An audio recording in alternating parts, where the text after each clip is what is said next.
Club nights, hip hop steps. పూర్తి వివరాలకు చదవండి రేపటి సాక్షి దినపత్రిక.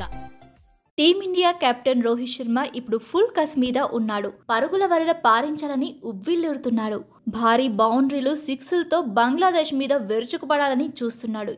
ఆ జట్టుతో చెన్నైలో చెపాక్ వేదికగా జరిగిన తొలి టెస్టులో హిట్ మ్యాన్ ఫెయిల్ అయ్యాడు. తొలి ఇన్నింగ్స్లో 6 పరుగులు చేసి భారత సారథి రెండో ఇన్నింగ్స్లో 5 పరుగులు చేశాడు. అయితే రెండో టెస్టుకు ఆతిథ్యం ఇస్తున్న కాన్పూర్లో ఇది రిపీట్ అవ్వొద్దని కోరుకుంటున్నాడు. అయితే హిట్ మ్యాన్కు అటు అపోజిషన్ టీంతో పాటు ఇటు కాన్పూర్ స్టేడియం నిర్వాహకులు కూడా భయపడుతున్నారు. కాన్పూర్ స్టేడియానికి రోహిత్ భయం పట్టుకుంది. అతడు ఎక్కడ సిక్సులతో విరుచుకుపడతాడోనని స్టేడియం నిర్వాహకులు వణికిపోతున్నారు. దీనికి కారణం ఆ స్టేడియంలోని ఒక స్టాండ్ బలహీనంగా ఉండడమేనని తెలుస్తోంది. 3 ఏళ్ల తర్వాత ఈ గ్రౌండ్లో జరగనున్న తొలి టెస్ట్ ఇదే. ఇందులోని ఒక స్టాండ్ బలహీనంగా ఉందని ఉత్తరప్రదేశ్ పబ్లిక్ వర్క్స్ డిపార్ట్మెంట్ చెప్పినట్లు నేషనల్ మీడియాలో వార్తలు వస్తున్నాయి. ఆ స్టాండ్ ఫుల్ కెపాసిటీ మేరకు ఫ్యాన్స్ నిండితే కూలిపోయే ప్రమాదం ఉందని ఆఫీసర్స్ తెలిపినట్లు తెలుస్తోంది.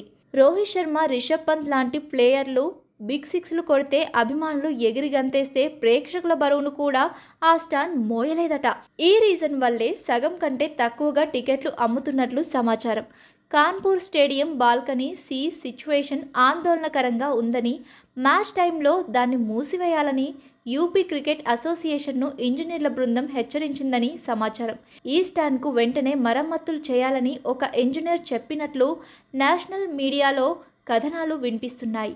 ఇక కాన్పూర్ టెస్ట్లో సేమ్ టీంతో వెళ్లాలని టీమిండియా మేనేజ్మెంట్ భావిస్తున్నట్లు తెలుస్తోంది. జట్టులో ఎలాంటి చేంజెస్ చేయొద్దని అనుకుంటున్నట్లు వినిపిస్తోంది. అయితే ఇక్కడి వికెట్ స్పిన్కు అనుకూలిస్తుంది కాబట్టి పేసర్ ఆకాష్ దీప్కు బదులు చైనా మ్యాన్ కుల్దీప్ యాదవ్ను ఆడించే అవకాశాలు ఉన్నాయి. పిచ్ను పరిశీలించాకే దీనిపై తుది నిర్ణయం తీసుకుంటారు.